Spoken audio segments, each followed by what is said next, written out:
think this team can win too, Al. I think this team can win. Welcome in to another fantastic episode of Facebook Live Raiders Fan Radio. I am your host, Sonny.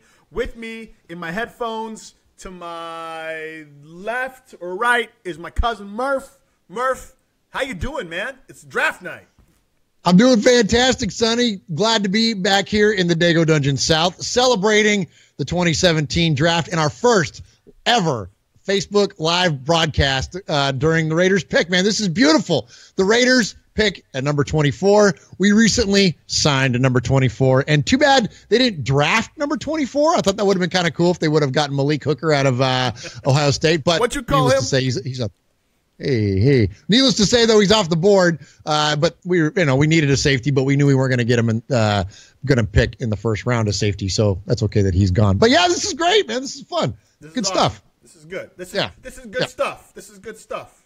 It's good stuff. I'm going to start posting this everywhere. What we want to do tonight is talk about the Raiders.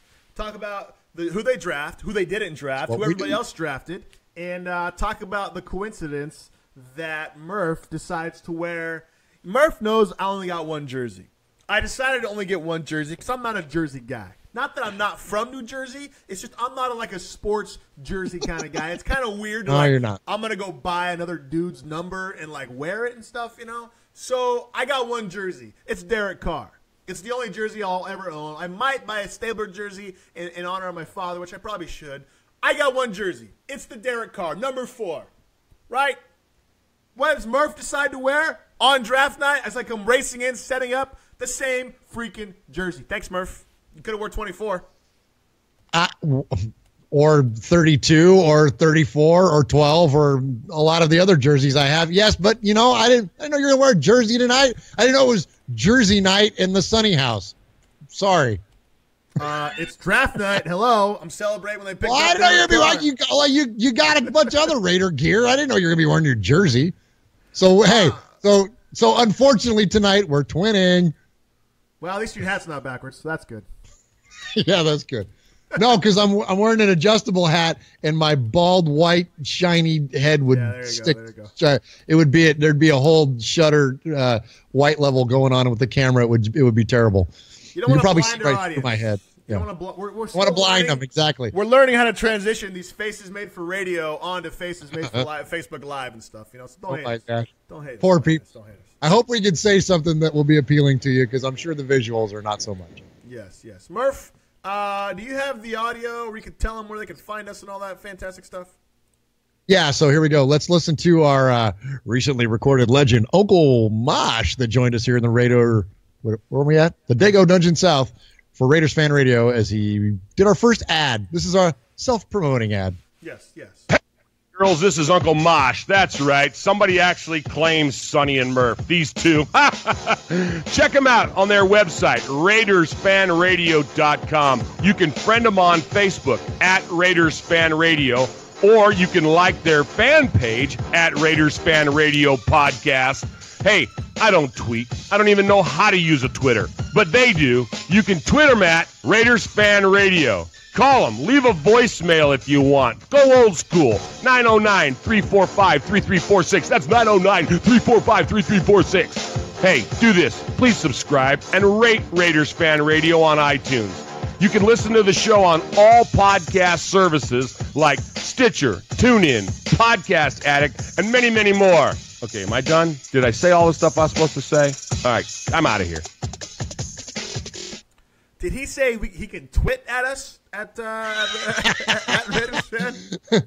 I'm pretty sure he said that you can twit at him, he can twit at us. You can twit at us. Yeah. Whatever it wasn't right, but that's okay, because Uncle Mark's an old school guy, and Twitter is a new school thing. So there you go. This is true. At least he didn't say face chat or Snap Twitter or something like that. So InstaFace. What was it that Belichick said? The InstaFace or something? Yeah. InstaFace, face chat, face snap, something like that. I don't know, something like that. All right. Hey, now listen, I'm gonna experiment with something real quick. So I apologize if we get any audio bleed over, because I'm gonna hit the live button here, because we want to, during our draft broadcast tonight, we want to interact with everybody. In fact, the Denver Broncos pick is just in, and so we want to hear what you guys have to say, and we want to interact with you. So I'm going to try to bring this up real quick here so we can monitor that as we're in. And so we want to hear. There it is. All right. Now I got it up live, Sonny. Now I can tell you when people comment on the video. Good. I just blasted it out there.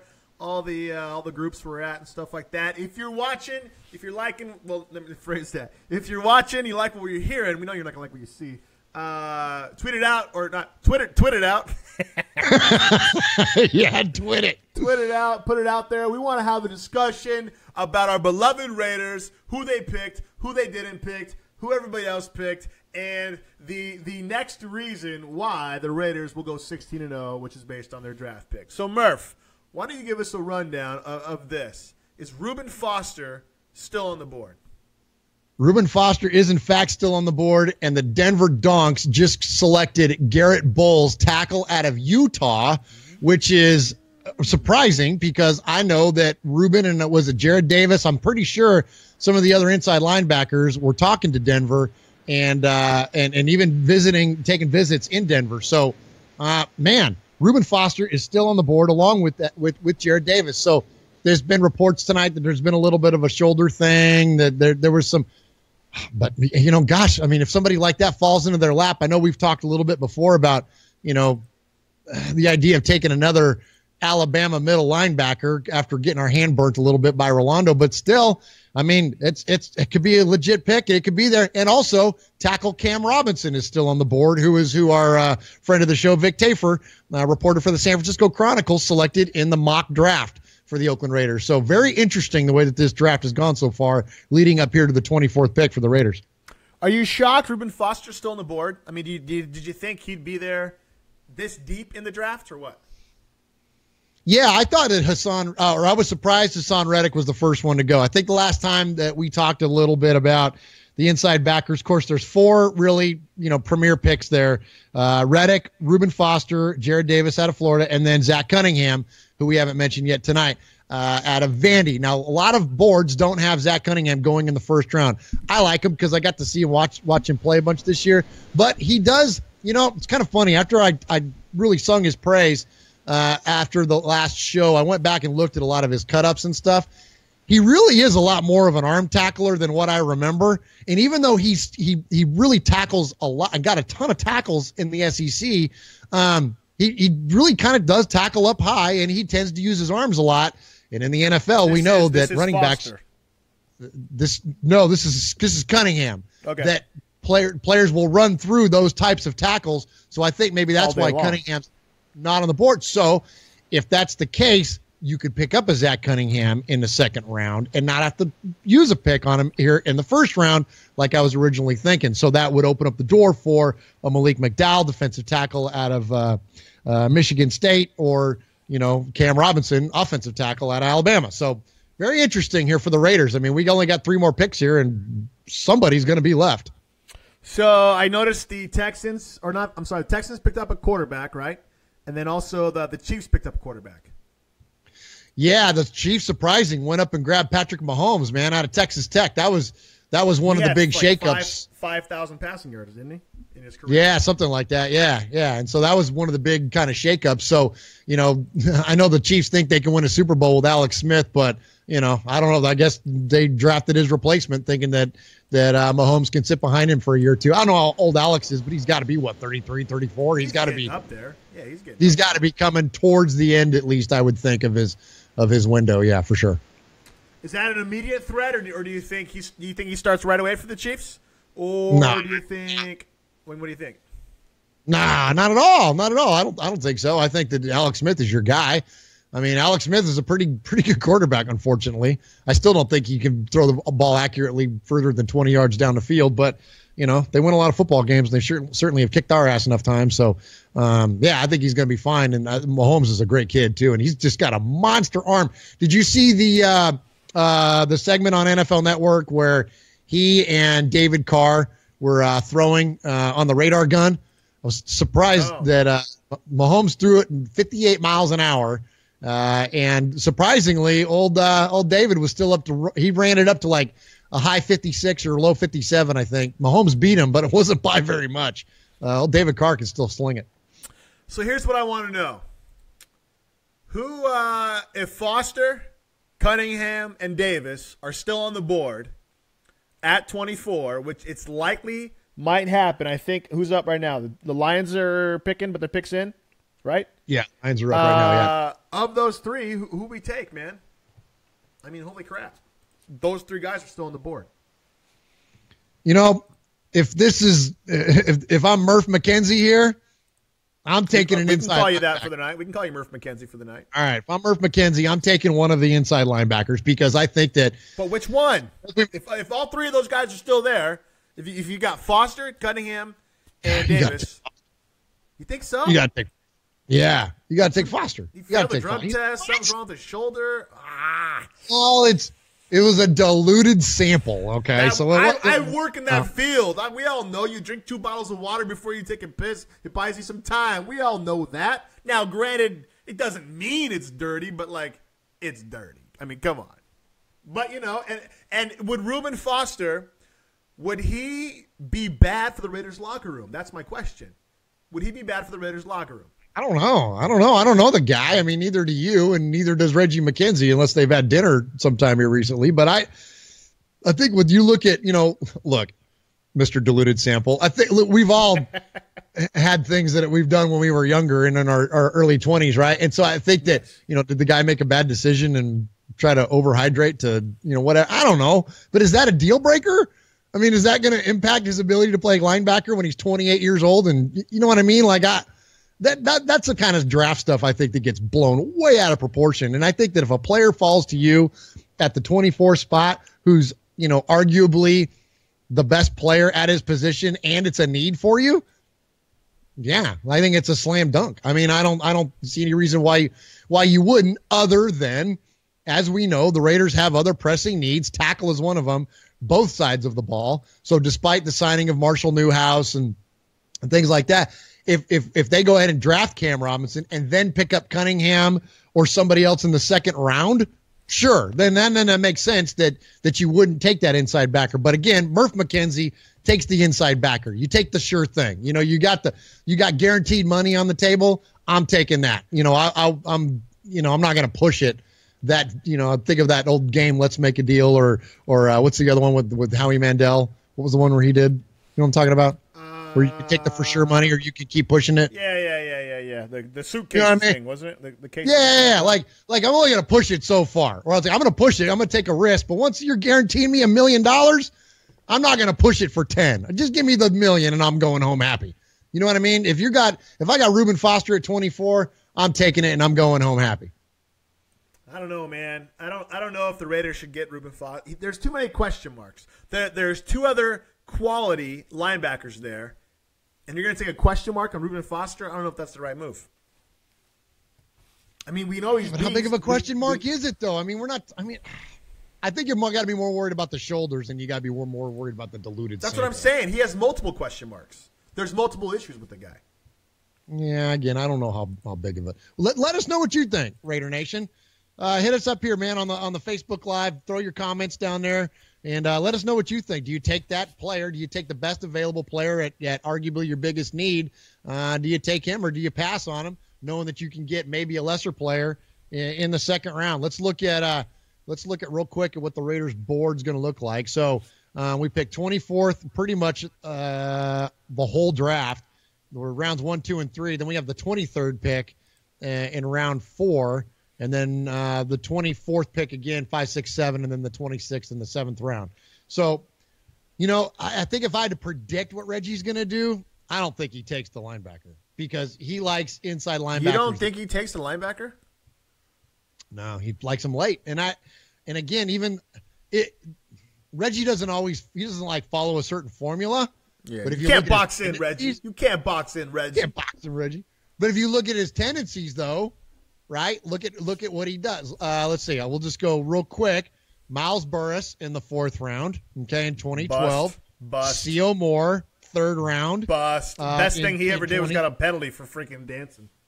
There you go. In 2013, Khalil Mack, but he's not a linebacker. He's not an inside linebacker. There goes Jared Davis off to Detroit. Take him off the board.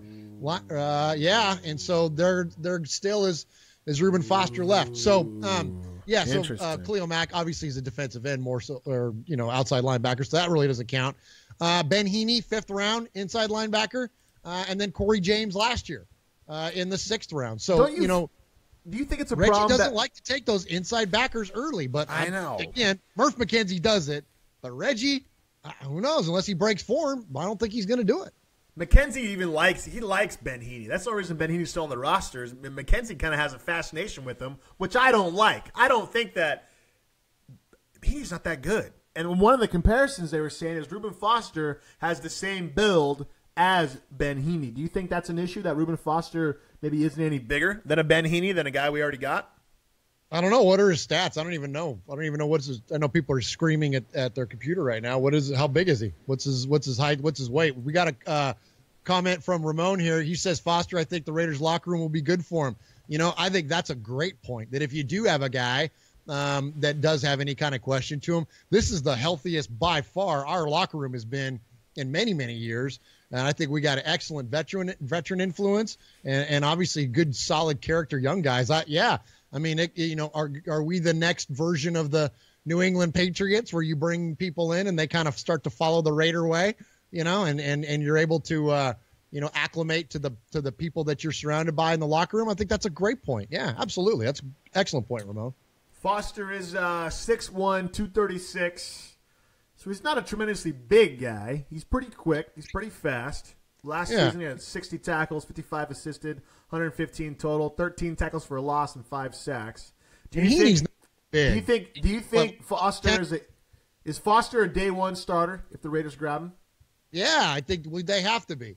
Regardless of who you draft today, they got to be a week one starter. So you could say neither one of us are big Austin Howard fans. So if you do draft Cam Robinson, does that mean that he starts on the right side week one? I don't know, maybe. So Charles Harris from Missouri off the board. So once again, he goes to Miami. So here we go. Once again, coming up to the 23rd pick, and Foster and Cunningham, Malik McDowell and Cam Robinson. I got to think that it's got to be one of those 4 guys as who the Raiders are going to be looking at here.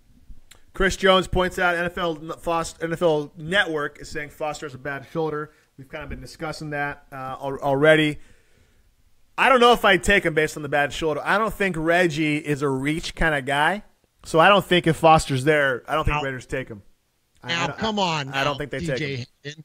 The guy freaking almost died. And he had a butt, and it was a bust pick. By all intents and purposes, that was a bust. That was a bust pick. Medical. Yeah, and he got burned for it, and he's not going to do it again. I don't think he's going to do it again. All right, well then that's a fair point. But there is precedent. I mean, there certainly is precedent. Once, and I don't think he's going to do it again. And at this point, Cunningham and Foster are both going to be on the or one of those guys will be there for the Raiders. It'll be interesting to see if they take one of those guys or if Reggie picks up a running back. Murph, wouldn't that make you happy?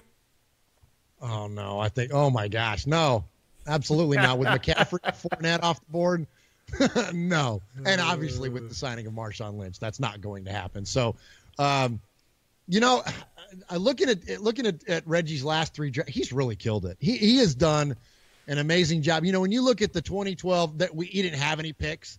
Tony Bergstrom in the 3rd was our first pick, and then Burris in the 4th, and then it just kind of goes downhill from there. And then in 2013, that was like his first full draft, right?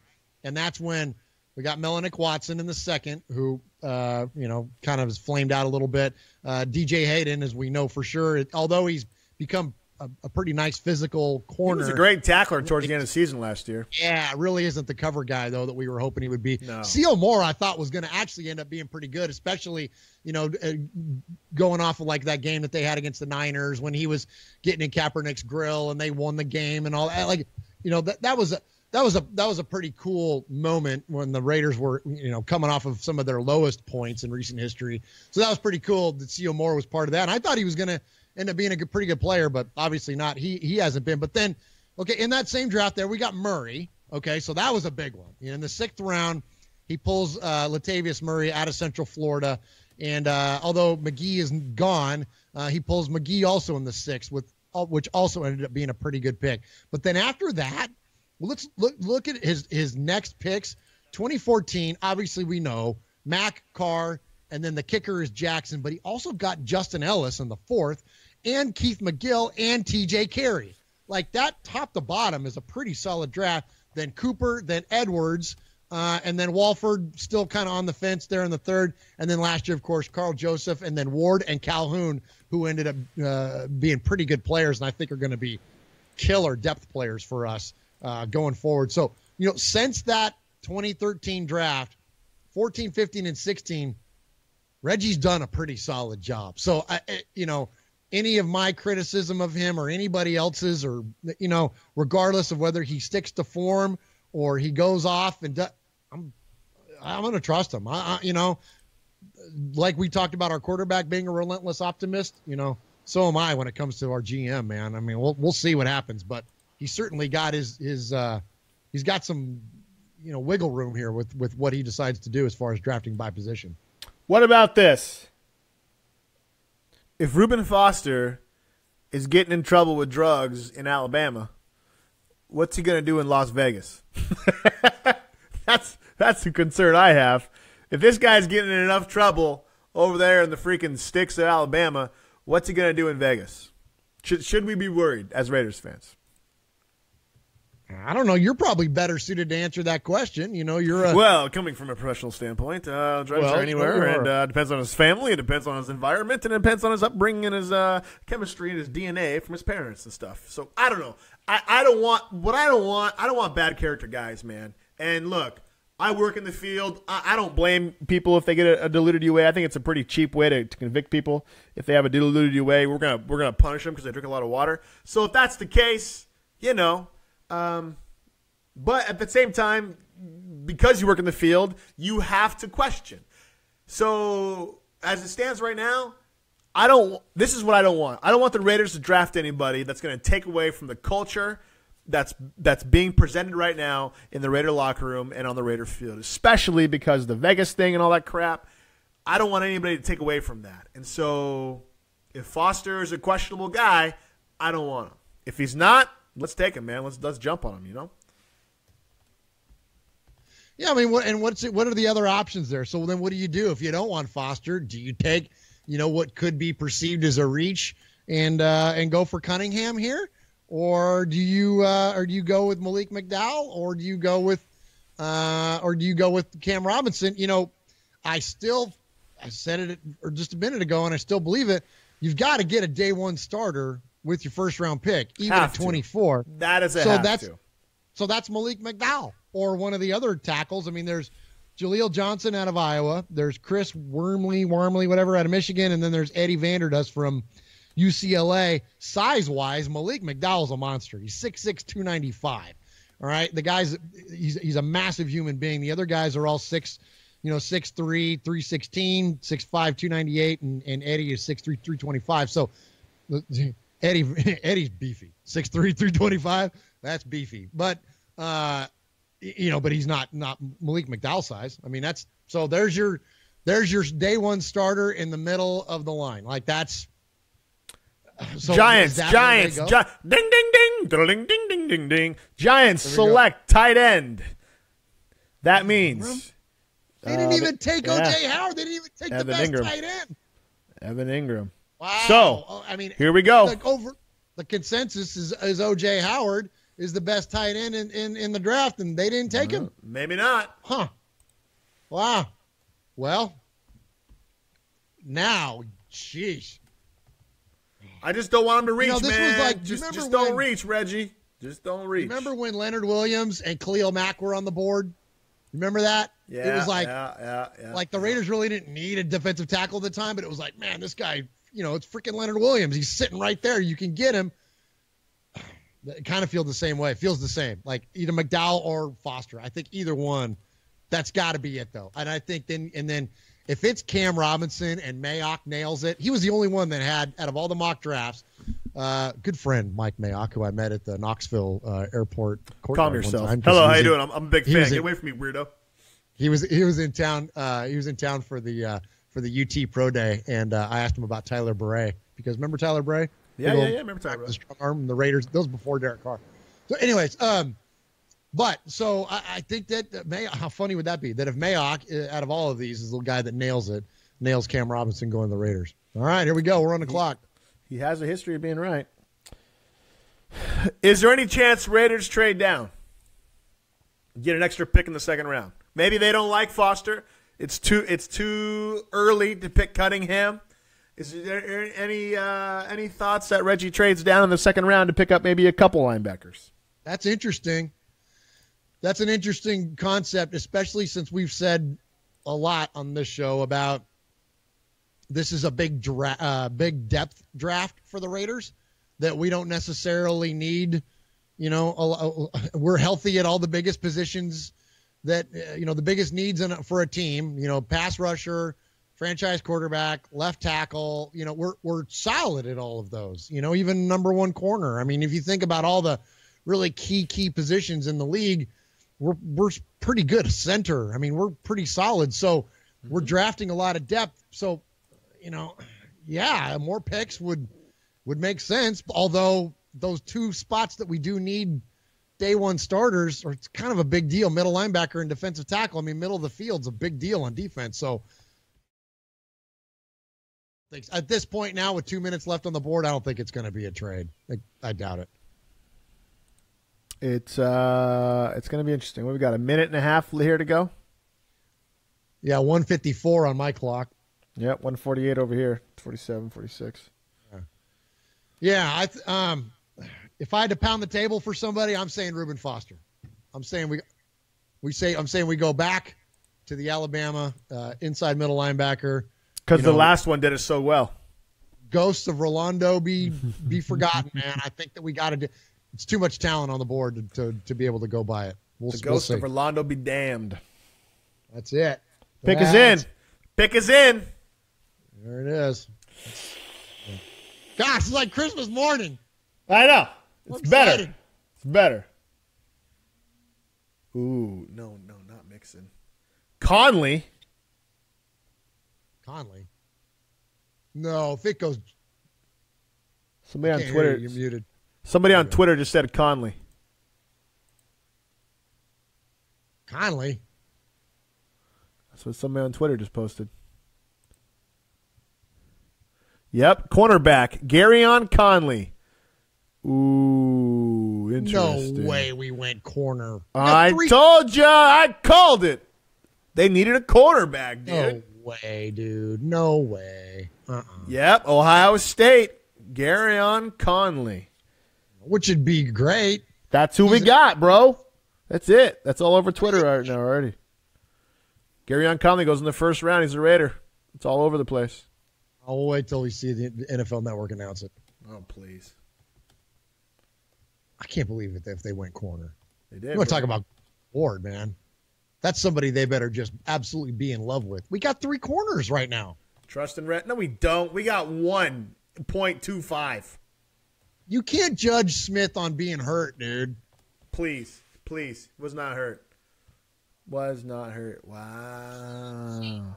What'd Smith do? He got burned. He got burned.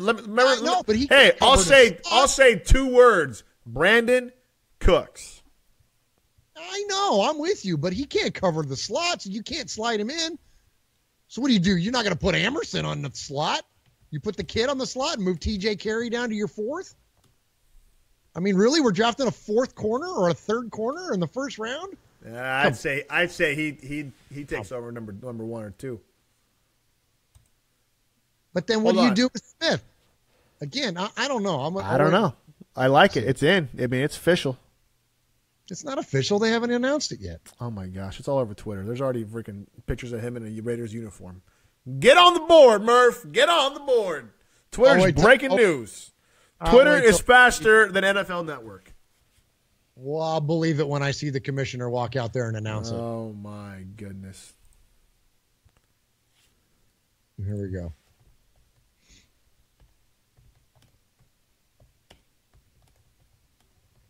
Oh, the suspense. I already know. I'm not suspenseful no more.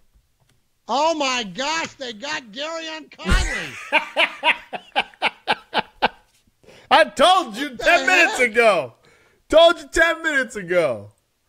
Told you 10 minutes ago. I like it. We need a quarterback. On any position on the field, we got burned deep, dude. We got burned at the wide receiver. We got burned on the outside, man. We needed it. I like it. In Reggie, I trust. Cheers, Reggie. I'll drink my 0 vitamin water with no sugar. Thank you very much. I don't disagree with you that we needed it. We did need depth at defensive back, but not in the first round, man. We have glaring issues with stopping in the secondary. What are you going to do? You're going to put Sean Smith at inside linebacker? I don't care what Sean Smith does. All I want is for us to stop the passing game of the Atlanta Falcons, of the New Orleans Saints, and everybody else who torched us all freaking year long, man. I don't like it. You know what he's doing? He's building to beat the Patriots, which is fair. But you got to be able to beat the freaking Chiefs and the Broncos and the. I don't know if he's doing. You think he's doing that? I don't know if he's doing that. Let's see. Effing horrible. Well, the instant reaction is horrible. Raiders just stole a baller. Raiders obviously had less concerns about Foster's shoulder than Conley's troubles. Cunningham was never really consideration. I mean, he's a character guy too. I don't know. I don't know anything about him, bro. I don't know anything about him. I'm gonna post some highlight videos and post them. Other than watching him in the college football playoff, that's it. I don't like it, dude. I don't like it at all. Not even a little bit. Not even a little bit. No. We have way bigger needs for this football team. Way bigger needs. You got to take, because here's the thing: you got these glaring needs, and you don't even have like. There's good players on the board. Look, dude. All right. Here's our depth chart at inside tackle, okay? Justin Ellis, great player. Darius Latham. That's it. We got 2 guys in there, okay? And now you look at inside linebacker. Ben Heaney, Corey James. That's it. That's all we got. That's what we're going to freaking be headed into week 1 with? Are you kidding me? When you look at corner, and we got Emerson, and we got Sean Smith, and we got freaking TJ Carey, dude. No, I don't like this at all. I do. I don't like it at all. I do. Well, I'm glad you do. I hope Raider Nation loves it because I think it's stupid. Murph, I am efforting live on this broadcast to post a video of Gareon Conley. Keep talking. What? Entertain us. I'm gonna pout. Entertain us. I'm gonna entertain by pouting. I don't like it. This is a terrible pick. Look, here you go. And here's the thing too. I don't even necessarily think it's a terrible pick. I just don't like that position now. That's I don't care. That's unless he's gonna get a Zach Cunningham in the second round. If a guy like Cunningham falls to us at 24 in the second, all right, Murph. By tomorrow night, what? We're going to switch to, here's some highlights of Gareon Conley for 3 minutes. Go. Wait, I think. Dazzle me. Wow. There we go. So much for that. Come on now. I don't know if it's working. It's not. All right. Well, that was fun. Maybe I'll feel different tomorrow. But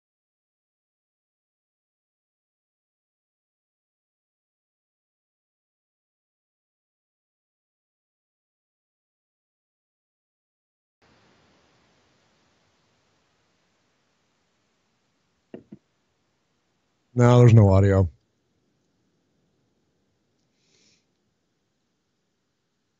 Picked off again by Conley. His second. Yeah, there's still no audio. Should I do my best voiceover impersonation here? Although it's going to be late because the video will be. Got to get this Welcome to Raiders Fan Radio. You're on the air here with Sonny and Murph. Thanks for checking us out. You're watching Garyon Conley highlights. This is the Oakland Raiders 24th draft pick here in the 2017 draft. Some pick that Sonny likes. Murph does not. I think we can hear the audio now. Stop talking for a sec. I don't think so. I don't think so. All right. So, anyways, I don't like it. Sonny does. I'm sure we are a perfect reflection of Raider Nation at this point. There's probably a bunch of people going, huh? Awesome. These guys are the next I'm the awesome one. And Willie Brown. Wow. Lester Hayes, Mike Haynes. Yeah. Look at that. He's making plays next to Malik Hooker, a guy who is awesome.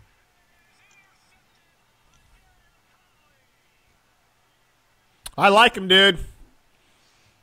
He's smart. Great. Where is he going to play? Week 1. He's quick, dude. He jumps on the ball. Yeah, he's a ball hawk. Where's he going to play week 1? Can you hear me? No, you can't.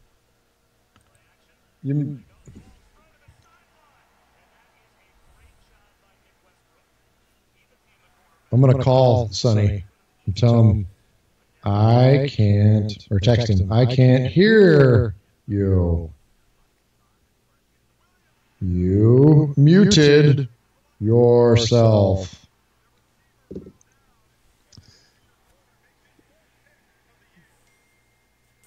This will be riveting. This will be a riveting podcast as we extract the audio out from it and post it up for a show later this week. I agree. The guy's a playmaker, man. I think he looks dynamic. He looks like a ball hawk. Looks like he'll do a pretty good job. But again, while he's the third starting corner week 1, who's going to be playing inside middle linebacker? I don't know, and I'm not too concerned about it because I like Conley. He's going to make our whole entire offense better. He's going to make our whole entire defense better because we can finally cover the other team. We couldn't cover the other team, man.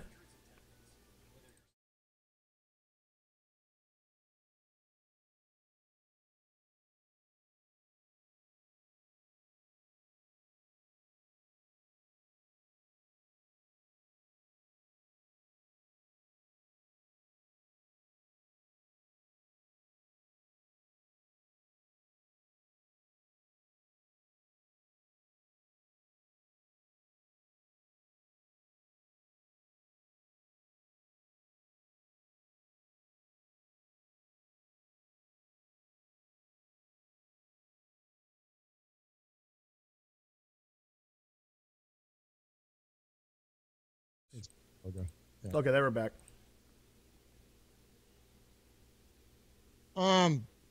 Yeah, unless they pick up a linebacker or defensive tackle here in the second and third round who have the kind of talent to be able to start week 1. I'm not going to disagree with you that Conley could be a playmaker, and just watching that video and seeing these highlights of what he looks great, he looks dynamic, but man, we just have bigger needs. You better get on the phone, Reg. You better call him up. Better get who? Perry Riley. Need him and Heaney. You know? Maybe look, okay, here comes the relentless optimist here. Maybe he sees something or they know something about Heaney that we don't. That's what I literally was just thinking is maybe Heaney's his guy, dude. Maybe Heaney's his guy. Look, Heaney has a nose for the football. There is no doubt. That guy is, when you watch his cut-up film, he is all over the football all the time. I thought when he drafted him, I thought it was a pretty solid pick. Now, I still think he's undersized as far as being a starting interior linebacker. But, maybe with Riley and him, maybe Reggie feels like that's enough. Like maybe what he was looking for in C.O. Moore, he got with Heaney. And so, there's a lot unknown about him because he got hurt. And I'll always say this, and I'm a firm believer of this. You can never judge players that have been injured. You just can't. And you can't judge them until they're fully recovered. And a lot of times that doesn't even necessarily mean when they take the field again, because there's a lot of players, Kurt Warner, right, that take the field. They're still kind of injured. They look weak, and then they're like, this guy sucks. And then by the time they're fully healed, they go and they light it back up again. So you never know. You never know what you got in Heaney, and that's why I say, again, you don't know what you have in Sean Smith either. So I don't know. We'll see, man. That's. So was Marshawn Lattimore picked? Yes. By who? Yeah. I don't know. I don't have the ticker in front of me because I just got the TV going there. You're the producer. You got that? Whoa. Oh, was Hooker? I think Hooker was. No, maybe Lattimore hadn't gone yet. I'm trying to think of all the defensive backs at Ohio State so far. Because Lattimore was predicted to be the first one. No, Hooker definitely went first. Hooker went first?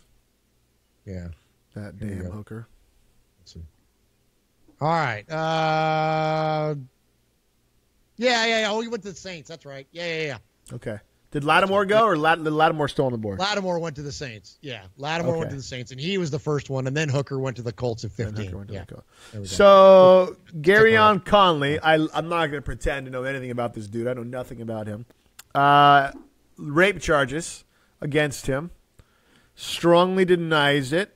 That means he must be innocent because he strongly denied it. If he just yeah. I don't know about the guy, but since he's strong, dead ass denied it. Marshawn Lattimore, his teammate, states that it's all fake, didn't happen. States it happened every year. Blah blah blah blah blah. People coming at him. So it looks like that's still under investigation. You got to think that Reggie and Jack aren't going to take somebody that they think is guilty.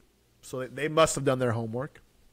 Well, yeah, that's for sure. Reggie definitely is good at doing that stuff. Thank you, Larry and Arnaldo. Both jumped in to let us know that Lattimore went 11 to the Saints. VD asked, why didn't we draft a linebacker? Brother, I'm with you. That's my guy right there. Me and VD are trying to figure it out. I don't know why they didn't take one, man. I mean, they had both needs, man. They needed a linebacker and they needed a defensive back. Hell, they needed both, I think. So I think it's and maybe Reggie knows. Maybe Reggie knows we can get Cunningham or Foster in the second round. Maybe he knows something. You know what I'm saying? Well, and watch him slide up. Maybe we don't see Reggie do a lot of moving, but maybe we see him slide up in the second to go grab somebody. Look, again, I'll try to be the optimist here. Derek Carr, our beloved, right, fell to him in the second round. That the common term this year, one of the buzzwords or terms this year so far has been "let the board come to you."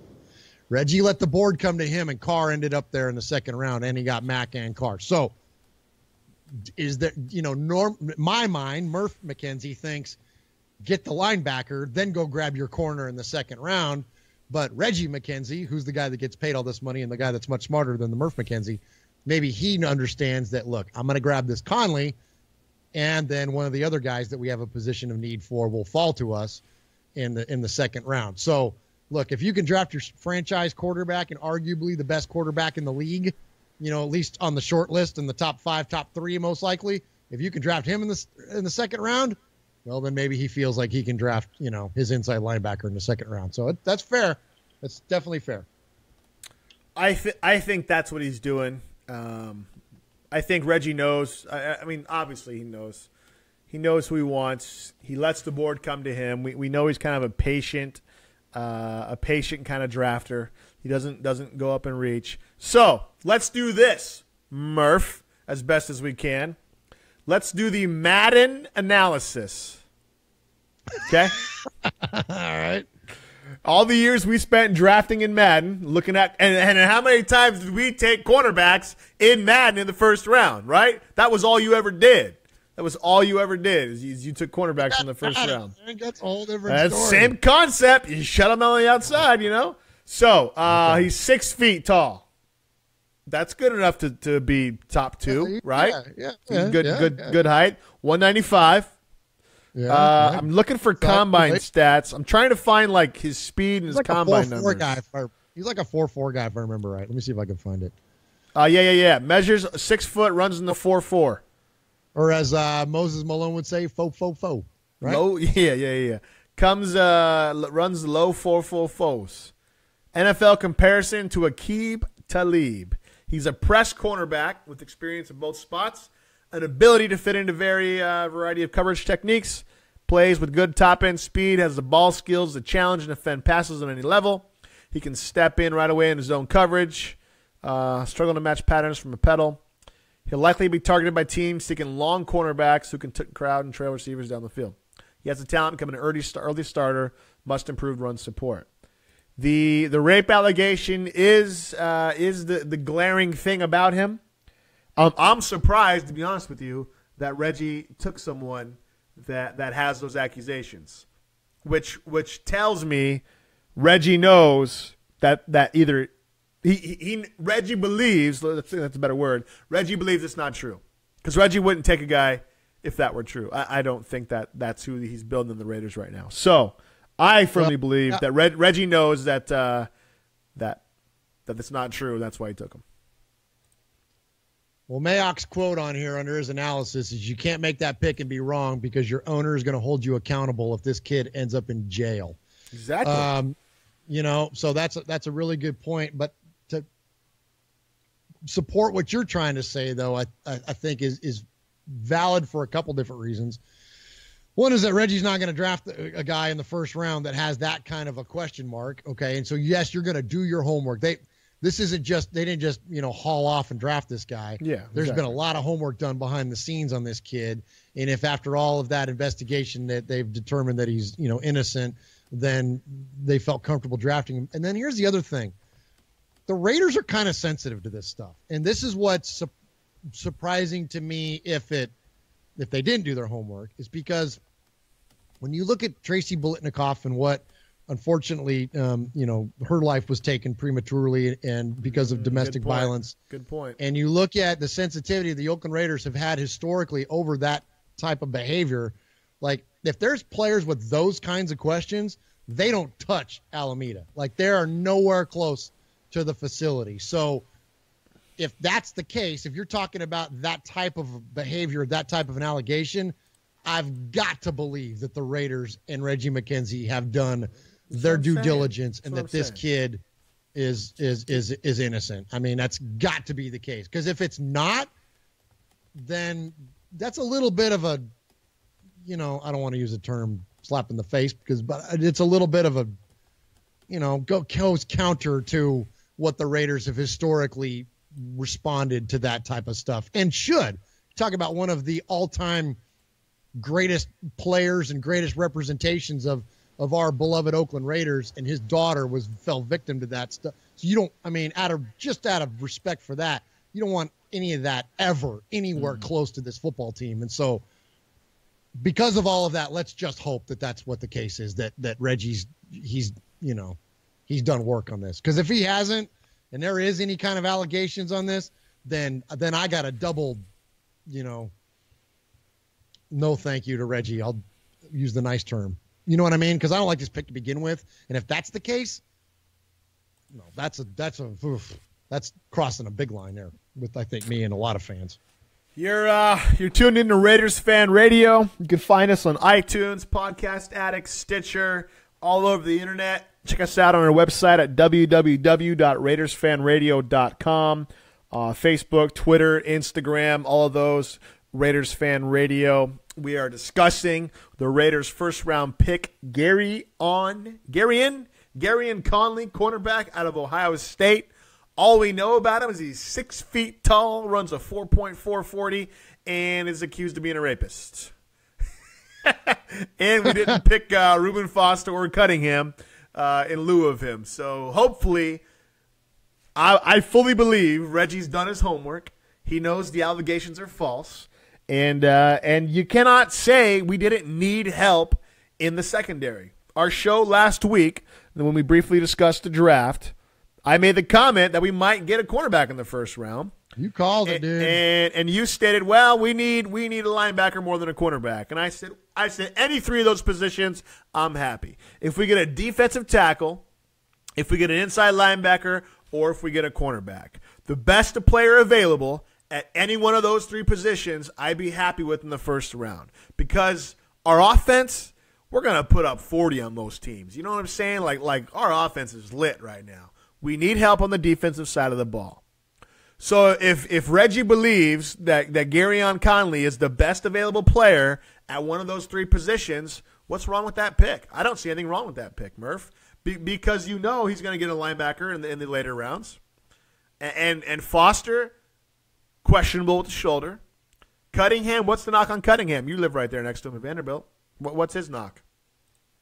Well, I mentioned it a little bit ago, is that when you look at the way that he plays, and real quick, Arnaldo jumped in and said ESPN said the Ravens gave Conley a lie detector test and he passed it, for whatever that's worth. That's huge. So, and other than that, he was a top 15, as far as his ranking goes, was a top 15 pick. So that's an excellent point. Aries, same thing.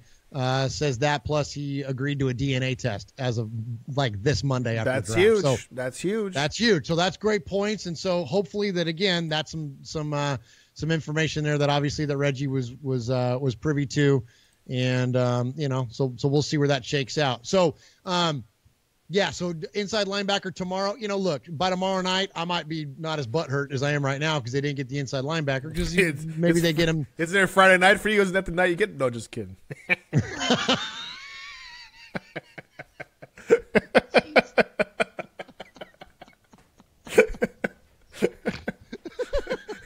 Sorry. Couldn't resist. I gotta set myself up for that one. Oh my gosh! What you do on Friday night? Not that there's anything wrong with that. Yeah. It celebrates their Fridays in that fashion. That's across the bay. Okay. But so inside linebacker tomorrow, and so the knock on Zach Cunningham is that he tends to arm tackle. He tends to tackle up high, although he tackles a lot and he's always at the football.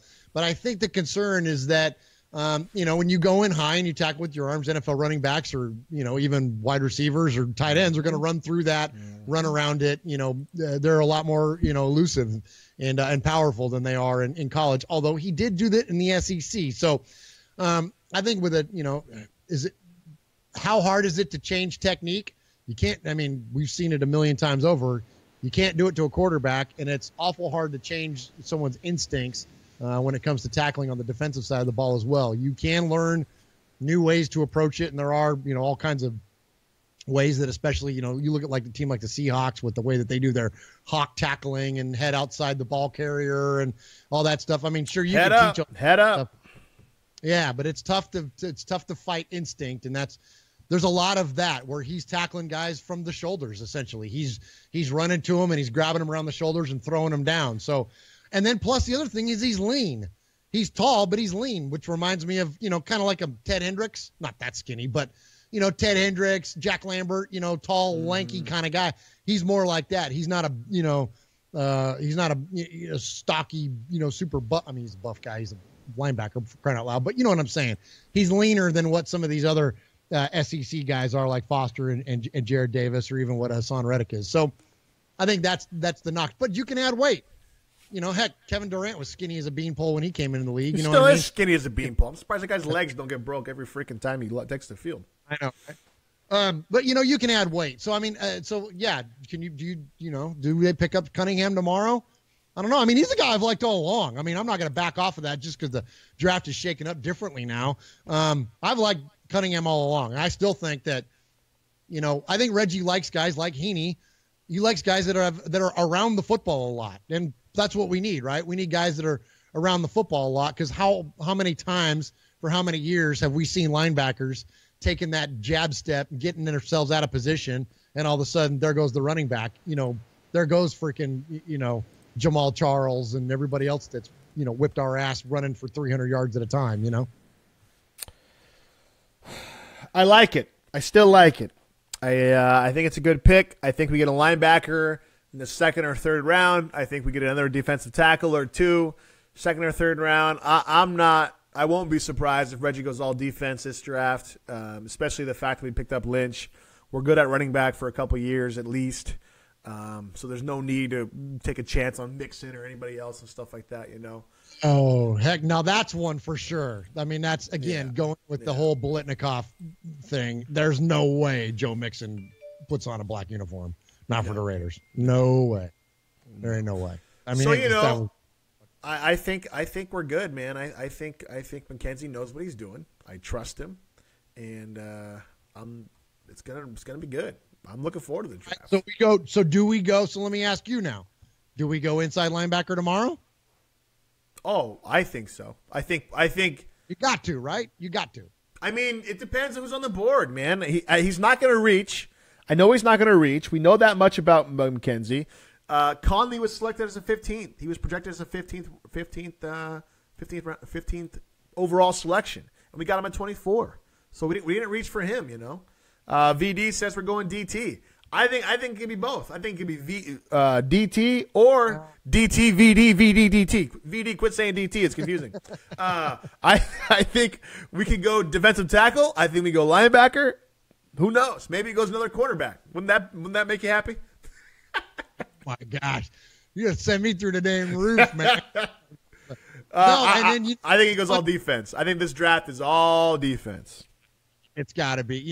And look, he's going to take a flyer on somebody late, I'm sure. I mean, we've seen it with Connor Cook or, Bryce Butler or whatever. You know what I mean? Like, we don't need wide receivers. We don't need running backs, like you said. But I could see him taking a flyer on somebody late. You know what I mean? Somebody in the deeper rounds. I mean, we got 8 picks for crying out loud. So I could see him in like the 5th or the 6th or something like that. That's going to happen. I'd also like to see him pull a safety somewhere at some point. I mean, with Reggie Nelson aging, we need a ball hawking free safety. So I'd like to see them, take a run at somebody like that. We know they need tackle. Even despite adding Marshall Newhouse, we know that we're going to need a tackle. So, some of those players, in the maybe a 3rd or 4th, maybe that's where you go tackle. So you go inside linebacker at 2, and then you go offensive tackle at 3, somewhere in that range, and then you kind of play around a little bit at 5, 6 into your 2 7s. I mean, right? I think is that maybe the direction we're kind of looking at for the next few days. Unless he trades down to another 3rd round pick, and he likes a couple of those other linebackers down in there. But yeah, I think it has to be DT or inside linebacker. If I'm going to make a selection, an uninformed outsider pick, I'm going to go with inside linebacker. I think that's the bigger need. However, I will state this. On the depth chart, our biggest need is defensive tackle. We literally have 2 guys on the depth chart for defensive tackle. That's not good. So to a certain degree, the bigger need as far as depth chart goes is defensive tackle. Don't you agree? As far as the depth chart goes, yeah, because you still, although I don't, unless you want to call Ben Heaney or Corey James a starter, which they both have at times for this team, started in the middle. I mean, we don't have a starter there. But yes, when you talk about overall total players, yes, you only have 2. I mean, you got Latham and you got Ellis, and that's it. Yeah, but Autry could probably play inside. Calhoun maybe could play inside. So I mean, you have guys that you could slide inside. But as far as DTs, big fat sucking up the middle, we got 2 guys in the depth chart. You got 2 guys. Yeah, that's it. And only one of them's, I mean, Ellis is legit. I mean, I think he's going to be a great player. But yeah, so I mean, but Latham, you really don't know what you have with him yet, right? And a linebacker for the guys that are standing up, not the guys that are got their hand in the dirt like what Mac does. After Heaney and James, you got on the weak side there, they signed Jelani Jenkins, and we still have Narian Ball. those guys, if you needed to, could you slide one of them inside? Sure, I guess you could. You know what I mean? If you want, if you had two guys going in there, you could stand them up to play the middle. So, I mean, I guess if you're just looking at it strictly from a depth chart perspective, yes, you would take a nose tackle first. But from a starting on the field based on what kind of a defense we run perspective, it's got to be middle linebacker, period. Well, but here's also something, though, to consider. Reggie likes Ben Heaney. Right? He likes him. He likes him a lot. Yeah. And if he likes late, undersized inside linebackers late in the draft. If anything that he's done so far since he's been our general manager, that's been his track record. And here's the other thing. We don't know if last year on defense was a scheme problem or if it was a player problem. We're kind of up in the air still, I think, on that. If it was a scheme issue or if it was a player personnel issue or a coach issue. And so we brought in help for the defensive coach position. Maybe it was a scheme, maybe it was, who knows, right? But Reggie likes Heaney. And if your boss likes you, he tends to put you in positions that maybe you don't deserve, or maybe you don't, maybe you're not the best at, but your boss is going to put you in those positions. And so maybe he's getting a free pass here because his boss likes him a whole lot, And maybe he's going to be I think he might be our day one starter. I wouldn't put it past Reggie to go DT, then a linebacker in like the fourth round or something like that. That'd be I'm crazy. telling you, man. I'm telling you. Levi just jumped on here in the comments, and he says defensive tackle in the second round, middle linebacker in the third round. I'm with him. That wouldn't surprise me based on what Reggie's done so far. That's probably the most likely. If I had to bet my mortgage, I'm saying that's probably it. I would not be shocked, especially if we got. If you lose your mortgage, you're going to go live with Levi? I hope you got an extra room, Levi, or a futon or something. Because if it's not Malik McDowell or this Jaleel Johnson, maybe that's who we're looking at there tomorrow. And, yes, it's very possible. Again, Murph McKenzie, give me the middle linebacker, man. If we're not going to do it in the first, you got to do it in the second. But if Reggie McKenzie loves his inside, undersized, late-round guys, then, yeah, we're looking at a defensive tackle in the second and then a middle linebacker there in the third. VD pops in again, says, what if Alden gets reinstated?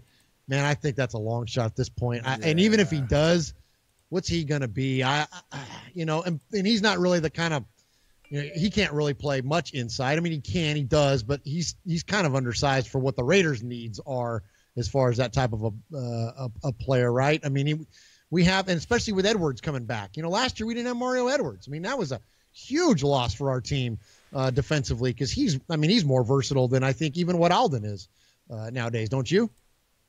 Who, Alden or Edwards? Edwards. I think Edwards is the more versatile player at this point than what Alden is. I think Edwards can play. I think VD said earlier in the comments, Edwards lost his gut. He's looking good. He's looking trim, looking slim. And, I mean, that's another guy, too. I think VD said it, too, in the chat. Edwards can slide over and play defensive tackle. He's lost his gut, so maybe he's not going to – is he more athletic? Is he skinnier? Is that going to harm him if he tries to slide over and play the DT? And we really don't even know with Edwards. I mean, he was hurt for, half the season last year and stuff. And so I don't think he's reached his full potential. And, again – I don't think anybody can really put their stamp of what is up with the defense yet because of all the questions. Was it scheme issues last year? Was it Norton's issues last year? Was it the players last year? We don't really know. And so this year, while everybody's, Super Bowl, we're going to make it, we're going to make a run, Lynch is back, blah, blah, blah, blah. There's a lot of questions I still have about this Raider team. For instance, Marshawn Lynch. He didn't have a great year the last year he was in Seattle. He averaged, I think, 3 yards, got hurt, and was done. That's a question mark. The defense is a question mark. Ben Heaney is a question mark. The new defensive coach is a question. There's still a lot of question marks to be had on this team. All that said, though, speaking draft, you just don't know. I think all Reggie is going to do is make draft picks on the defense, which will be happy.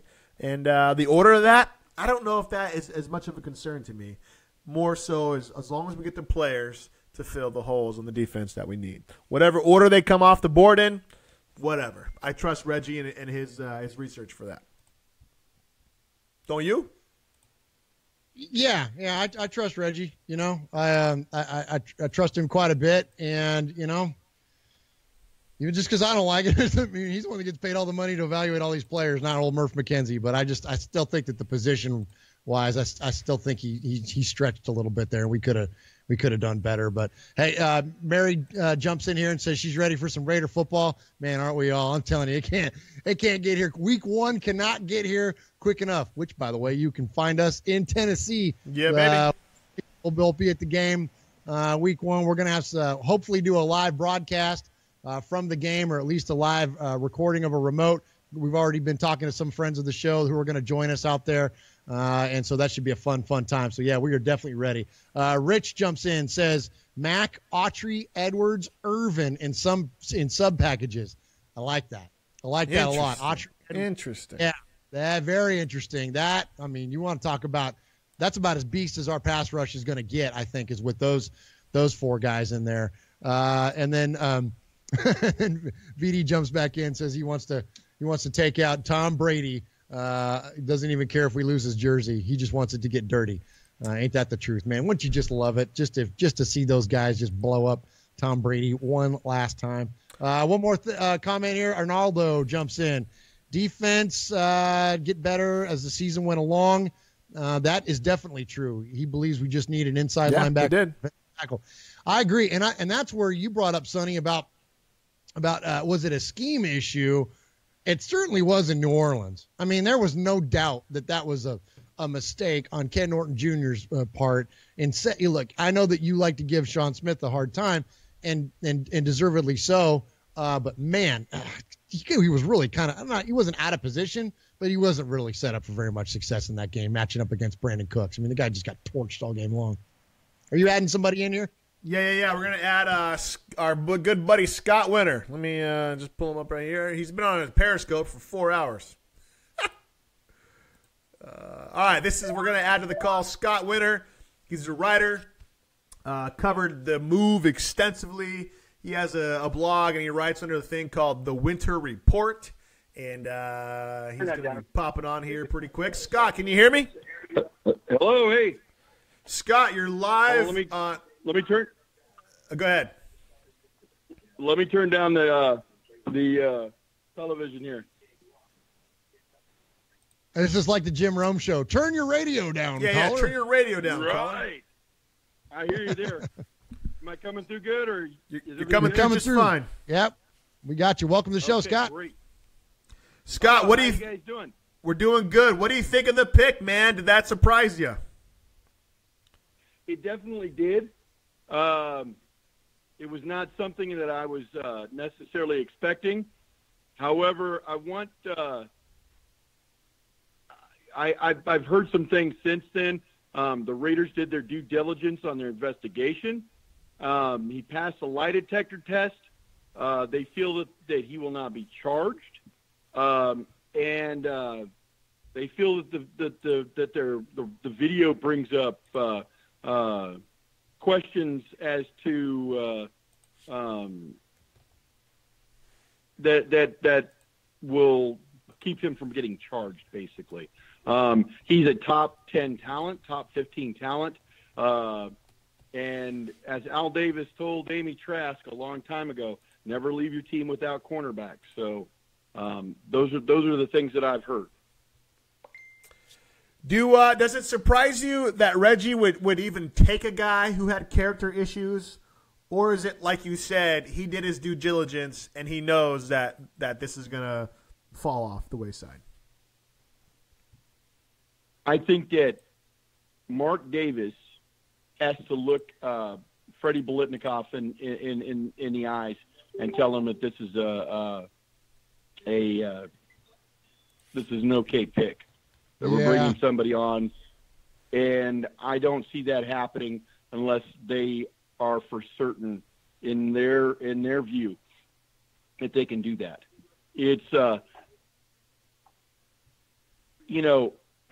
sadly, unfortunately, these guys get targeted, by some opportunistic people, just like whether it's financially, whether it's somebody trying to get a little money out of it. I don't know. I haven't read the police report or anything like that. But I believe and trust that the Raiders have done their due diligence. And Mike Mayock even said on NFL Network that there were teams that were going to pick him up in the second round. They felt comfortable with that he passed the lie detector test. They felt comfortable with their investigation, and that was other teams were talking about this. And I know that the Raiders, just based on the way Mark Davis is on this and how he stands on any kind of domestic issue or violence against women, this is, in my opinion, it had to be about as ironclad as could be that this kid is not going to get charged. And that's what I've been hearing. He's not going to get charged. Now, he's still under investigation, but I believe that the Raiders feel that he's not going to get charged, and that's good enough for me for now. So the talent is there. The kid has talent, absolutely. So well, and you brought up the key point there is that he's got to be able to look at Freddie Biletnikoff in the eye and see, because it's a big deal. I mean, we all know that. I mean, the Raiders are a family. We're a family in fandom, and they're a family inside absolutely. You know what I mean? They're a family inside the building in Alameda too. And so that's a big deal. It's a big deal. The legacy of the Oakland Raiders is a big deal. The legacy of its players, and it's definitely sensitive to what those players have gone through on and even more so off the field. So if they're comfortable with it, then we certainly should be as fans too, but it's definitely, it's eyebrow raising. We'll just say that. Well, eye-opening, eyebrow-raising, makes you go, Yeah, no. When they drafted him, the first thing I just kind of, because I was doing a live Periscope, and it was a surprising pick to me. I wasn't expecting it, but he definitely the talent is there, and like I said, remember, it's kind of interesting. Last Friday, everybody thought that Reggie was talking about Joe Mixon when he was talking about the Raiders. If somebody comes up like that, the Raiders are going to do their due diligence. And if you guys watched that pre-draft press release, it seems more obvious that the Raiders were looking at Connolly. Does that seem like we were seeing a little bit of foreshadowing there? That while the question was about Mixon, the Raiders were talking about Connolly instead, Garen Connolly. So maybe that's who they were talking about. Scott, do you think the Raiders go defensive tackle or inside linebacker second round? I've heard that the Raiders are going to try to make some noise in the second round. As you know, this draft is loaded with defensive talent. The Raiders have long maintained, Reggie has long maintained, that he can get value in the later rounds at linebacker. But I also believe that the Raiders are really hurting in the middle. I think that we need a zero tech that can definitely push the pocket and also maintain gap control of each one and zero. I think that's important. No defensive tackle has gone so far in the first round either. I seen that. There's Jonathan Allen. Jonathan went to Allen. Alabama. Went to Redskins. Yeah, just Jonathan Allen. But he's more. Wasn't he more like a 3-tech? Solomon. Yeah, Thomas, I mean, he went to the Niners too. Yeah, from he's Stanford. Yeah, he's not your zero tech guy, is he? No, he's 6'3", 286. No, you're right. No, he's more of a guy that's going to shade over a little bit. Yeah. He could be a 3-4, like defensive end or exactly 3 tech. Exactly. Yeah. He's like a Calhoun like a Calhoun or Julia Ward. Scott, why do you think why do you think the Raiders didn't go Reuben Foster or Cunningham, and they were both on the board though during their pick? Well, I know Foster. He came back today with the medicals came back bad. There's something wrong with his shoulder. Okay. And that's why he keeps falling. That's why nobody has taken him, because there's some real concern with his shoulder that it could be more than just. It's not just the whiz quiz, and it wasn't like last week we heard, oh, Foster's, his medical's coming back better and better. Now, if his medical came back better, the whiz quiz thing, he would have been picked he probably still wouldn't have made the Raiders. Peppers went right after the Raiders. Remember this, and Peppers had a diluted sample as well. So it's not the whiz quiz, and it wasn't the initial shoulder. Something came back. 3 teams went to Mike Mayock and said, there's something wrong with his shoulder, and we're going to pass on him because of it. So maybe he's a second rounder. That seems to be the time when people will take chances on that kind of an issue on whether somebody's going to have a shorter career or not. But that's not somebody you want to have in the first round. You don't want to have somebody that you feel won't last their rookie contract. It's the same way that, like Jack went last year and he lasted until the second round because teams were not sure. Foster just went to the Niners. Oh, they went up. They moved up and got him. Okay. Foster just went up and got him at 31. Went up and got him at 31. The last show, I went and rhapsodized about Patrick Willis and about how important an inside middle linebacker is, and talked a lot of and Patrick Willis coming out of Ole Miss. And I know it. And then here we go. I hope I'm wrong. I hope that there are lots of questions about Foster, and I hope Listen, I don't want to speak ill of speak over the guy, but he is going to be a Niner, so I hope that he, never sees the playoffs and wins 3 games his whole career. But you know what I mean? But this man, I hope this doesn't come back and bite the Raiders for passing on him. If you just join us, we're on the phone with accredited NFL writer Scott Winter. Scott, author of the Winter Report. Thank you for joining us here on Raiders Fan Radio. I have another question for you too. Since the Raiders did pass on Foster and they took Conley, my biggest question about this whole thing is who's going to start week 1? Like we don't have. Okay, so if say Heaney is the week 1 linebacker, but at corner, where does he play? Right, with Smith, Carey, and Emerson on the roster and all healthy, where does Conley play week 1?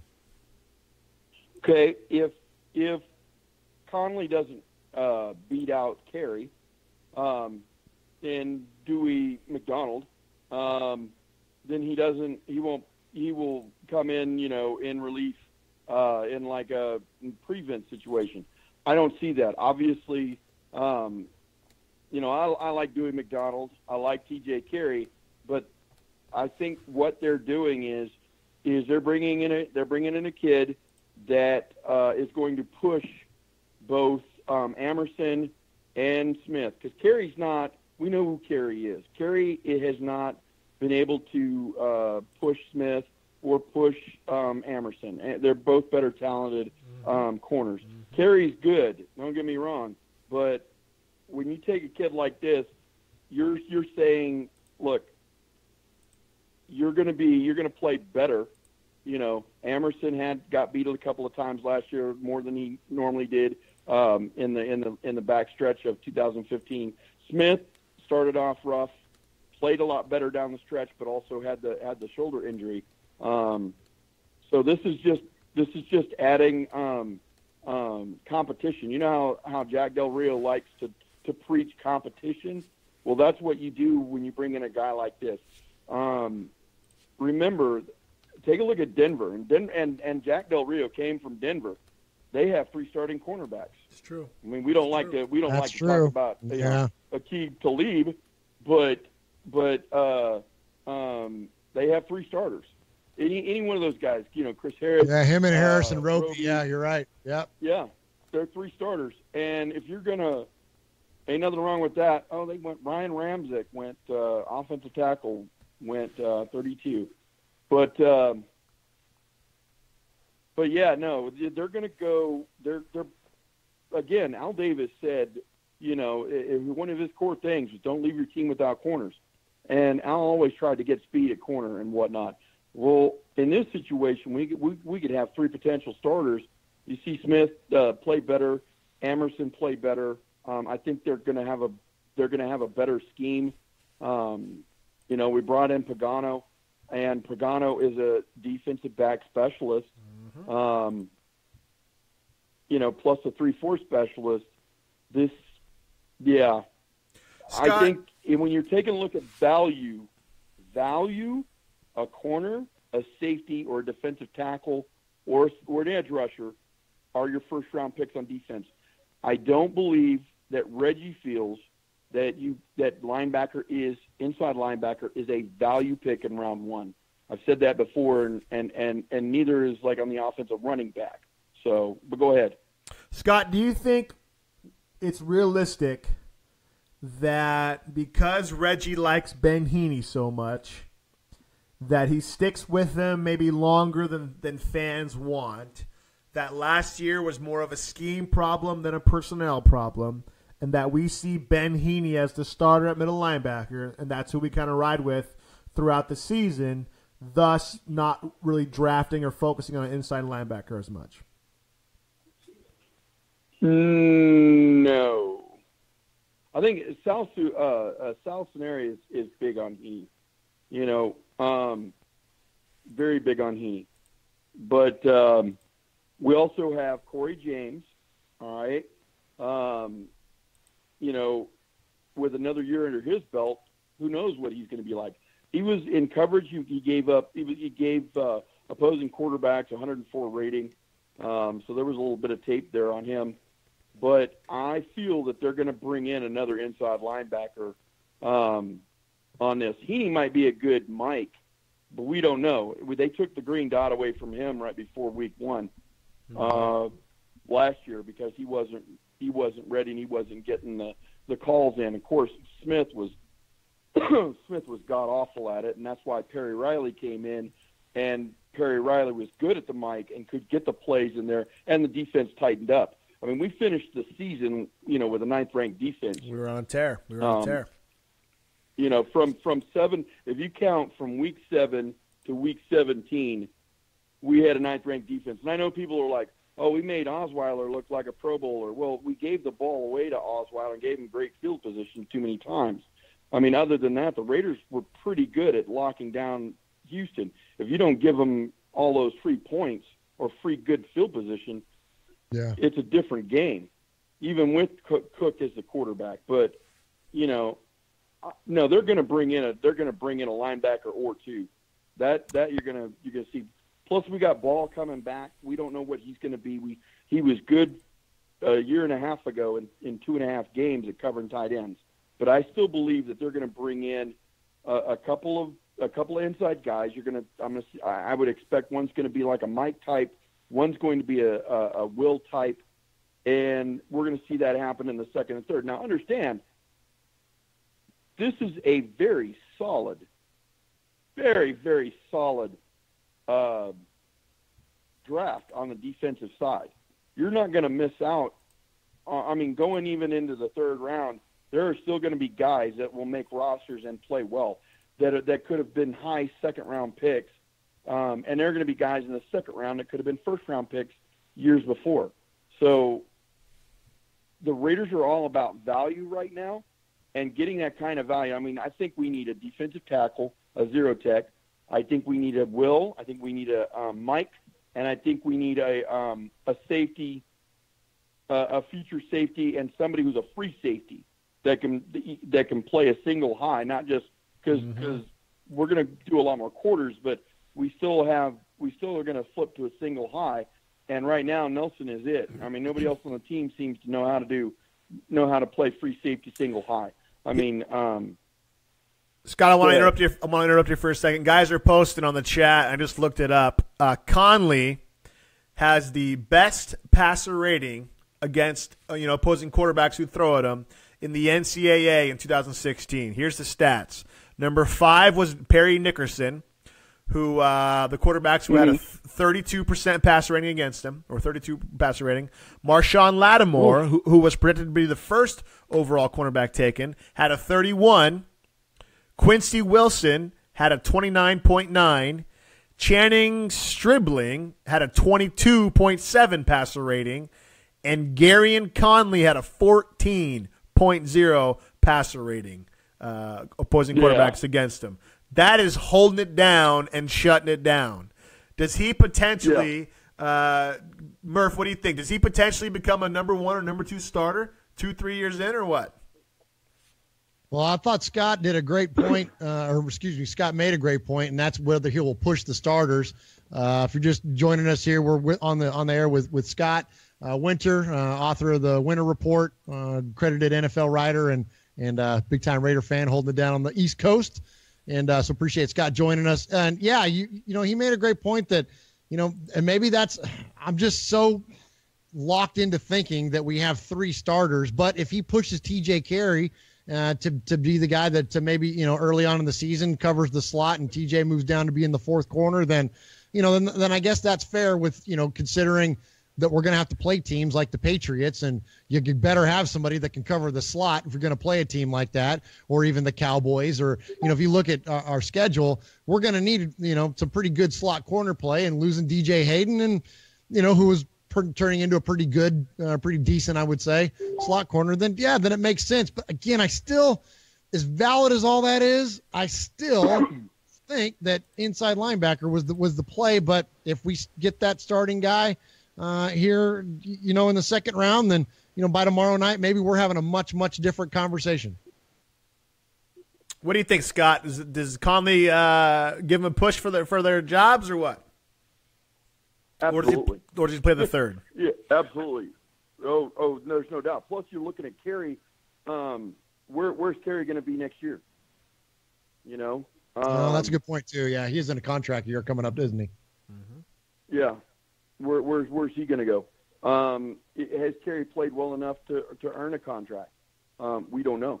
But I can tell you this: we're bringing in a kid that's going to push those guys, and plus, what happens if Sean Smith, gets injured, or Emerson gets injured? Who's there? Who's left? Carey or McDonald? That's it. That's who we've got. We're really way shorthanded. We normally carry like 6 CBs, 5 CBs. And it's really an indictment too of Sean Smith's game, and the fact that as much as I'm not as down on him as what Sonny has been, but he really is one-dimensional because he can't go inside. So you're kind of, it's either out, because if he does, if Conley does push him and it's Conley and Emerson, what do you do with Smith other than the fact that he could go in and cover a tight end? But if, you know what I mean? But if they're in a conventional set, he's not going to be in there anyway. So you're looking at sub packages, but if it's sub packages, he can't cover a slot. So I don't know. That's interesting. I mean, maybe the writing's on the wall for Sean Smith. Maybe if this wasn't, completely, his performance wasn't completely injury related, or at least trying to come off of that injury, then, he's got a big fat salary cap number coming up, and we got 2 big fat contracts to sign in one Khalil Mack and Derek Carr. So, maybe that's also what this was, is a little bit of insurance. And again, if that's the case, if we're looking at big picture, then it starts to make more sense of why the Raiders would have made this move instead of inside linebacker. Still not sold on it, but trying to consider everything. Why do you send him an email? R.McKenzie at idon'tgiveacrapwhatyourthoughtsare.com. Let him know what you think, Josh. Let him know. Yeah, hey, it's Murph McKenzie, and I got a Facebook Live show and a podcast that I co-host. Damn it! Hey, Reggie, we got 50 comments. We got 50 comments that question your pick, man. You should really at the end of the day, what the hell do we know, right? We can watch YouTube Everything, and read Sonny. articles, and we can watch a game. Professionals. These guys have freaking studied. They know the body fat percentages. They know where they were on a Tuesday back in third I know grade your in body fat October. percentages. Yeah, shut your mouth. It's probably higher. That high? It's higher than Ryan Leaf's passer rating. I'll tell you that much. But you know what I'm saying? Like these guys, they know these players up and down. You know, they stalk them, right? So like, as much as we all could say we don't like that pick, I mean, you gotta trust the GM at the end of the day, don't you, Scott? When you're taking a pick here, you're looking at value. All right, he slipped because of the incident, not because of his talent, not because of his injury, nothing like that. And when you're picking, you're also looking at fifth-year options. Do you want a fifth-year option on somebody who's taken a pounding for 4 years, or do you want a fifth-year option on a skill position on the defense? Ah, that's a good point. Or a skill That's a really good position on point. the offense? Do you want that fifth-year option? Yeah. Where do you want that? I mean, we're getting a guy, just like you said, he's number one rated cornerback for passes against in the NCAA. I mean, when you're talking about prospects, because that's all these kids are, they're prospects. We don't know if they're going to work, not going to work. But you're bringing him in, you're going to pressure your outside guys, but he can also play the slot. He can play all over the field. His versatility makes him a fantastic pick for just talent-wise. Let's just set aside the questionable stuff. Talent-wise, the guy has it in spades. And you can still keep Smith. You can run a quarters defense, and Smith can pass off guys. Smith can stay short. This guy can keep up with the speedsters. He's a 4.4 guy. You know, I mean, this guy is going to be able to keep up with every receiver in our division, and he's also going to be able to keep up with an Edelman. I mean, think about this. What do you think was the worst thing on our defense last year? Who got fired? Let's start there. Who got fired on the Raiders? Yeah, Defense. basically Ken Norton did kind of. Basically got demoted. Yeah. No. Well. Oh, no, the who got defensive fired? backs coach, too. Defensive backs coach. Oh. Yeah. Where do you think they wanted to address the most of? There you go. Defensive backs. Well, John and- Pagano is a specialist of what? Defensive backs. Defensive backs. He's a And 3-4 you guy, watch, too. and I think that he's there to not only to tutor Ken Norton Jr., but he's waiting in the wings too to take his job if we have some of the scheme issues that we had last year, which thankfully got corrected. But I definitely think that something that you kind of piqued my interest with something though is that usually we don't see corners switch to safety until later in their careers. But with Sean Smith's size, I mean, is he safety? Is he kind of, and I know that like Jay Carey's gone back and forth a little bit. Obviously, Charles Woodson was one of the most recent examples of a player that's done that. Is that maybe something we'll see with the Raiders? And then, do we see Sean Smith back up and play him for coverage? Well, that would be. We'd be paying him a lot to play safety. I don't think. I don't think Reggie wants to pay a safety in the $10 million range. Otherwise, we would have paid a little bit more to get Eric Weddle last year. What did we pay Charles Woodson? Not much. Safety's not a position. Safety's kind of like middle linebacker, especially, your free safety guy. They just don't want to.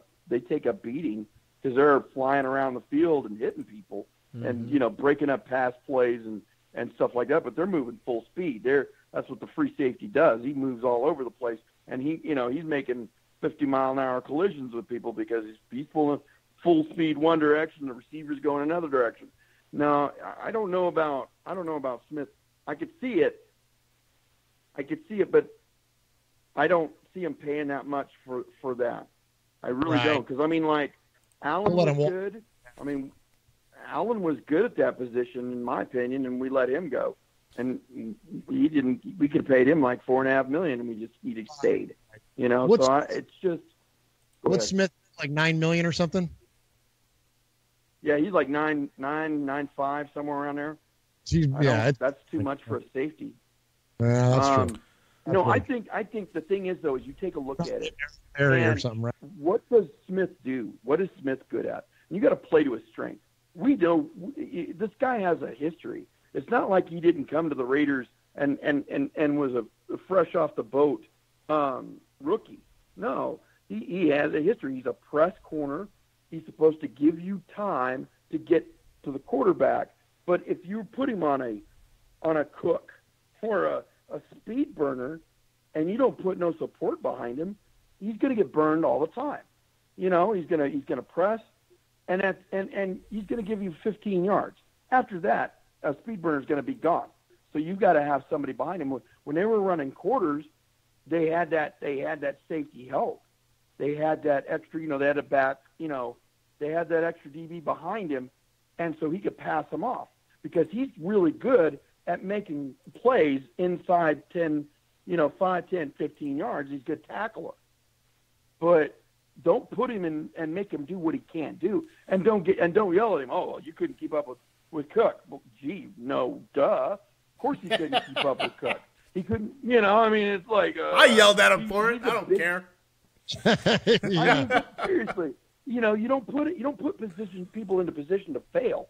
Yeah. He's a big body guy. He's designed to take on big-bodied receivers, 6'3", 6'4" guys that are not like 4'2", guys, 4'3" guys, 40 guys, or he's a big-bodied receiver protector. So put him in that position to succeed. Now, with the versatility of this kid we got, that allows him to move around. That allows him to play slot. That allows him to push Emerson. Allows him to push Smith. So it's really, the more I'm looking at this, the more I'm working it in my brain, I think Conley is a he's 6 foot, 195. He is not that big body guy we used to get, it's like 6'2", and whatnot, and he's quick. And the Raiders are looking, and I swear this has got to be on their brain. You build your team to beat whoever is the winner, your division, and then who you're going to play in the playoffs. And this team is being built on defense, in my opinion, to beat the Patriots. That's exactly what I said earlier to Sonny. I'm like, this feels like a move that's built to beat the Patriots. Like, not necessarily. Granted, you got to beat the Chiefs and the Chargers and all those teams along the way. But it feels to me like Reggie's ready to go toe to toe with Tom and Bill. And, and we should. I mean, we're going to be, if not the best team in the AFC, obviously going off track record, it's the Patriots. But we're second. I don't think there's anybody else maybe in the conversation. If there is, it's very few. This feels a lot like a move to beat the Patriots. And really, and if you think of it in those terms, then it makes a lot of sense because, they are the kings of creating mismatches, and you can't have enough DBs to match up with. So I agree with you, Scott. That's a great point. What about Tyreek Hill? We got to beat KC. We got to beat KC, right? Yeah, he's quick. Do we want a kid that can keep up with Tyreek Hill? That's true because Emerson can't. You're exactly right. That's a great, and Keenan Allen even burned. Not as bad what Hill did to us, but you're right. Keenan Allen's another one of those, and there's plenty. Heck, we saw Emmanuel Sanders do it to us last year in Oakland. We saw him get loose a couple of times. So you're right. It's funny as a Raider fan.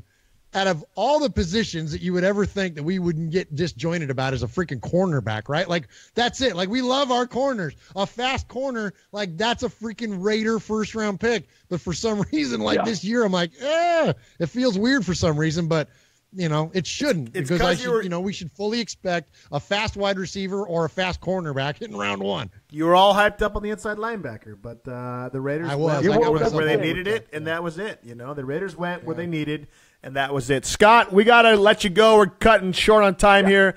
Where can people find you at? Where are you writing for these days? It seems like you're a writer I'm not going to use the word on the air, but, you're getting around. You're preparing yourself for Vegas. Yeah, that's it. That's it. Okay. Where can people find you at these days? They can find me at, of course, Last Word on Pro Football. Those guys are great. They've been really good to me. You can find me on theRaiderRamble.com. They are an up-and-coming Raider writing site. They got some good people writing there. Mario Tavar's running a good ship over there. You can also find me writing about everything under the sun at the fan-sided news desk. I put out about 8 to 10 articles. That's my goal with them. So I'm actually working for Fansided as well. So at Fansided, and it's part of the news desk stuff. And I've launched my own brand, thewinterreport.com, and it just clicked. It's just weird. So I am I host the Winter Report. So awesome. There you go. Winter is coming. Scott, thanks so much for being on the show. Right. Thanks so much for being on the show, and we'll talk soon. And thanks for having me. You guys are great. All right, take care, buddy. Scott. All right, have a good one. All right, Murph. It's been a long night. We've been on the show now for, what seems like forever. I have to apologize to you, Murph. You were kind of, let's see, how should I phrase this? You weren't really moving a lot during a lot of Scott's interviews because I had something mispressed on the old computer here. So I apologize in advance. Yeah. Should have said something. Anyway. That's all right. A lot of good insights. It was frozen, but less of me and more of other things is probably a good thing. Well, you get enough of hearing me talk. You got the Skittles in the background and stuff. We can still hear your audio. Your audio is just fine. It was just your visuals and stuff like that, so it's okay. Okay. Lots of skills. Are you a little more at ease now with the pick? Are you coming to terms with it? I am coming to terms with it. It's nice to get a fresh perspective from Scott, who's incredibly well informed and I think does an awesome job analyzing everything. Whether we've had him on the show a handful of times, and whether it's been the stadium situation or it's been the finances of things or the relocation itself or the play on the field or front office stuff, Scott is usually pretty dead on with his analysis on stuff. So he had a way of bringing me around a little bit. And again, when you look at the big picture, there's a lot of things that make sense about it. So it's like what you said, I just kind of had myself so talked into middle linebacker that it was just kind of jarring when it was a corner. But after thinking about everything, and again, if who do we need to beat and what kind of talent on the field do we need to compete with? Gosh, it makes sense. I didn't even think about Tyreek Hill initially, but then when he said it, it was like, oh yeah, no kidding. It was like, look what Tyreek Hill did to us last year. Torched us. And you think about the game we were at in Oakland against Denver, the big play of the game by the Broncos was freaking Sanders, torching us and taking off. And it's like, we don't have anybody to cover that. As good as Emerson can be, he can't play all the spots on the field. And the more and more that the NFL turns into this league where you got multiple wide receiver sets and you got all these mismatches going on, you need a lot of depth at corner. And despite our glaring need at inside linebacker, it makes a lot of sense to get a guy. And you know what? Sean Smith with that big cap number may not be an option. He's expendable. 3 years from now. Same thing with TJ Carey. Do you want to pick up those options? Do you want to sign him to the long-term contract? And now all of a sudden you look at the value that they got and you look at it in those terms, economically, this makes perfect sense for what the Raiders have done. So short answer to your question, yes, I've come around a little bit. I'm going to back off the cliff here, and Good. Come back. Murph McKenzie is going to be back in effect and sound mind and ready for an inside linebacker tomorrow. Dang it, Reggie. Good. Reggie McKenzie on record already stating Conley pick wasn't a matter of need, but he was the best player available. That continues to be Reggie's mantra, that he just picks the best player available, and I like it. You got to go with it. Murph, we're running out of time here. Been on the video here for a while, so Once again, we are Raiders Fan Radio. We do a podcast every other week in the offseason. We do it once a week during the season. You can find us at RaidersFanRadio.com. Twitter, Facebook, Instagram, Raiders Fan Radio. Download our show. Subscribe to us on iTunes, Stitcher, and Podcast Addict. We'll be doing video shows kind of randomly. Tonight was kind of a fun one to do for the draft. We'll do them here and there. Also, this show will be in the form of a podcast. It'll be released on our website and on iTunes and Stitcher and all that, probably within the next day or so. So yeah, we appreciate all the comments. This is kind of the first big broadcast we've done, so we loved everybody coming in, chatting it up with us, and we love the interaction. We love the interaction. We don't consider ourselves outsiders. We are the guys who go to a game when we can afford it. We got a budget for pretzels and soda, and somehow we find a way for a couple extra pretzels and cheese, so it's okay. But, we're just like you. We're just fans. I literally have a green screen in my garage, but it looks like I'm at the draft, and it's freaking awesome. Anyway, so appreciate all the dialogue, appreciate the comments, appreciate all the shares and stuff like that. And Murph, anything else before we get going on this beautiful night? Yeah, please continue to support the show on iTunes, rate us and subscribe us there and download. Got some fun things coming up, and there's a lot of podcast evaluating goes on around iTunes, so we appreciate any support you can give us there. Also on Google Play or any of the other podcast services, please download the show and support us there by rating it and reviewing it if you can. And thank you to all the support that we've gotten so far. It's been a lot of fun, so thank you for doing that. And I think that's all I got. Like our fan page here, and we got a lot of good content coming up. We will be in Tennessee for week 1. Yes. We will be there. Scott will be joining us. We forgot to ask him about that while we had him, but we've talked to Scott over social media already about coming on the show. So we will have a live remote from Nissan Stadium in Nashville, Tennessee, week 1.